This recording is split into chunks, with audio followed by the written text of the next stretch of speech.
Bom, dando sequência, então, agora nós vamos falar um pouquinho de direito de sufrágio, tá? O direito do povo exercer a sua soberania popular.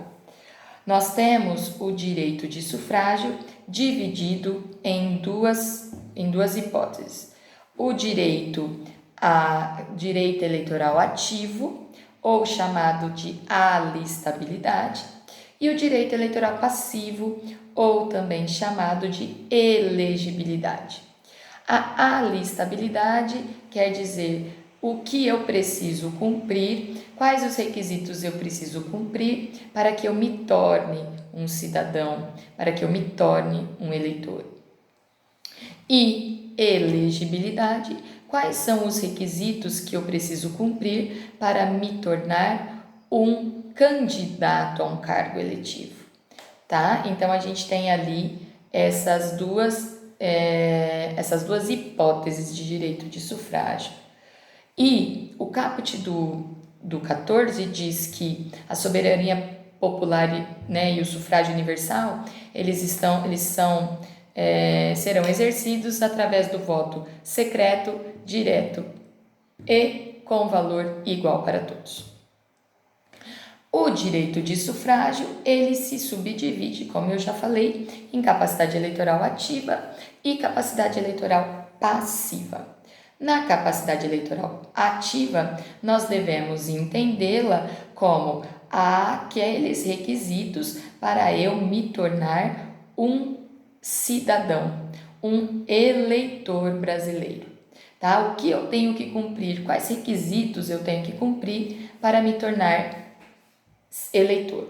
E ali eu tenho, como a gente já fala em sala de aula, o direito de votar. Só que esse direito, na verdade, ele é um direito barra dever, porque no Brasil nós somos obrigados a votar por um determinado tempo da nossa vida. Se nós não votarmos, nós sofreremos consequências por esta omissão, tá? Por não tirarmos o nosso título de eleitor e tampouco exercermos o nosso direito ao voto. Além disso, nós temos a questão do alistamento eleitoral, onde esse alistamento eleitoral é feito, e depois a capacidade de ser eleitor. Então, neste caso, quando a gente fala de capacidade eleitoral ativa, nós estamos falando desses 3 pontos principais. E quando a gente fala de capacidade eleitoral passiva, ou chamada também de elegibilidade, aí nós estamos falando do direito de ser votado e nós estamos falando das condições que nós devemos cumprir para nos tornarmos um candidato a cargo eletivo. Quando a gente pega as características do voto constantes do final do artigo 14, nós vemos que o voto é direto, secreto e com valor igual para todos. O que quer dizer isso? Voto direto, ninguém pode ir às urnas votar por mim por procuração. O voto somente é feito, é aceito o voto da própria pessoa. Além disso, o voto deve ser secreto. Por isso que nós vamos àquelas urnas onde se tem toda a privacidade para que o cidadão possa exercer o seu direito de cidadania. E por último, o valor igual para todos. Todos têm o voto de cada um de nós, de cada um dos eleitores brasileiros, tem o mesmo peso. Não existe diferenciação nessa situação. E aí a gente passa a entender quem é obrigado e a quem é conferido o direito de votar no Brasil. Nós passamos então ao artigo 14, parágrafo 1º, que diz que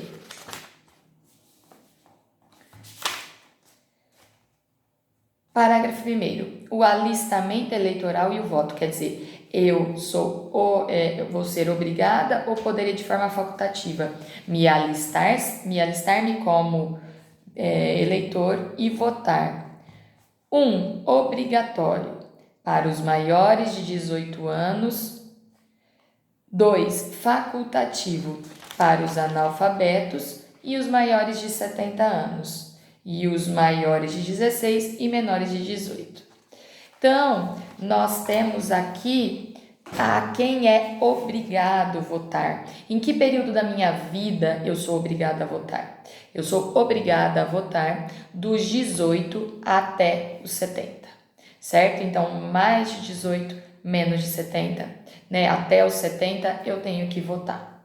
Obrigatoriamente, porque se eu não me alistar como eleitor e tampouco for votar nas eleições, eu sofrerei sanções por conta disso. Terei que pagar multas perante a Justiça Eleitoral, não poderei tirar passaporte, não poderei, caso eu passe num concurso público, eu não poderei tomar posse, certo? Meu CPF pode ficar suspenso e assim por diante. Uma série de sanções que são imputadas àqueles que não fazem o alistamento eleitoral e tampouco vão votar. Ainda que eu tenha o alistamento eleitoral, mas eu também não for votar durante esse período da minha vida, eu também sofrerei as sanções cabíveis. E é facultativo, ou seja, a pessoa pode tirar o título de eleitor e pode ir votar, só que ela também, se ela não o fizer nenhum dos dois, ela não será responsabilizada.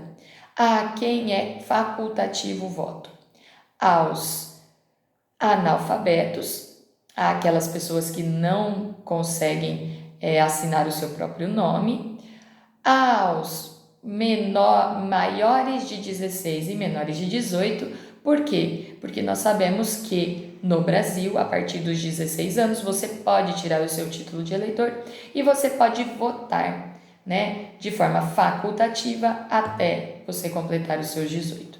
Então, dos 16 aos 18, você também pode tirar o título de eleitor, fazer o alistamento eleitoral e votar.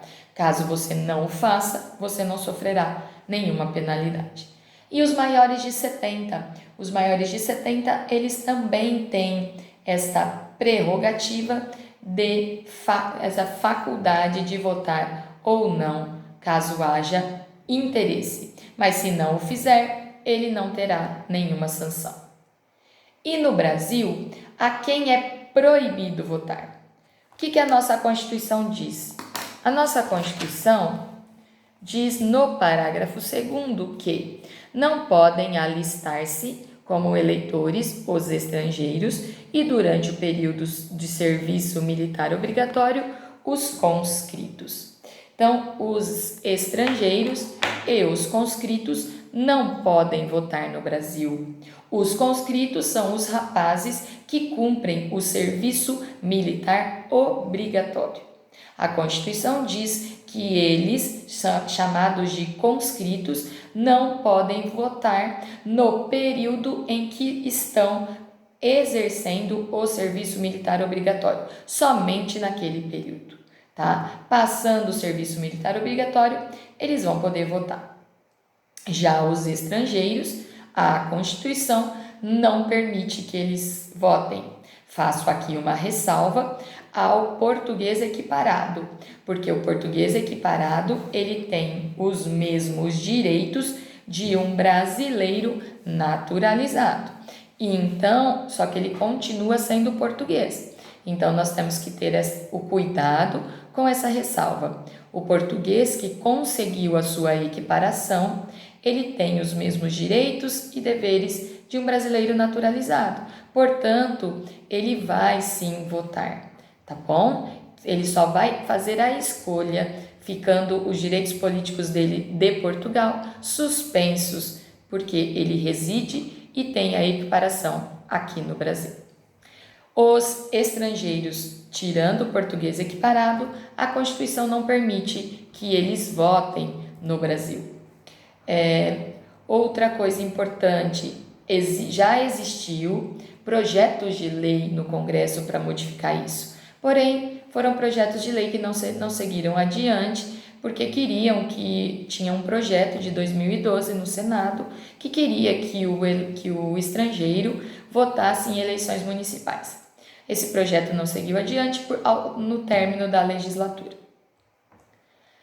Também nós precisamos saber que o alistamento eleitoral ele é feito de forma administrativa, ou seja, você deve fazer o alistamento eleitoral no cartório eleitoral da circunscrição onde você reside. Tá? Então, você faz esse alistamento eleitoral, você vai tirar o seu título de eleitor no cartório eleitoral da circunscrição onde você reside. Lembrando que em anos de eleição, como vai acontecer este ano, o cartório eleitoral ele tem um prazo antes das eleições que ele não vai mais fazer título. É agora 150 dias que antecedem as eleições. Vai se suspender os títulos de eleitor, o alistamento eleitoral, ficando suspenso até após a apuração das eleições. Depois volta-se ao normal. Outro interessante assunto que a gente pode falar aqui é o alistamento eleitoral do índio. O alistamento eleitoral do índio ele é uma matéria controversa na doutrina e na jurisprudência. Porém, há um tempo atrás, o Tribunal Superior Eleitoral acabou pacificando este assunto, quando entendeu que o índio ele tem duas situações que ele pode ser envolvido. Se for um índio totalmente incluído na sociedade, um índio integrado à sociedade, esse índio ele tem que tirar o título de eleitor e ele tem que votar. Então, a este índio integrado à sociedade é obrigatório o voto. Já ao índio que continua lá nas suas aldeias, sem contato com os homens, que não está integrado à sociedade, a este índio é facultativo o direito de votar. A ele é que caberá saber se ele quer ou não utilizar o seu direito de voto e se tornar um cidadão, fazer o seu alistamento eleitoral.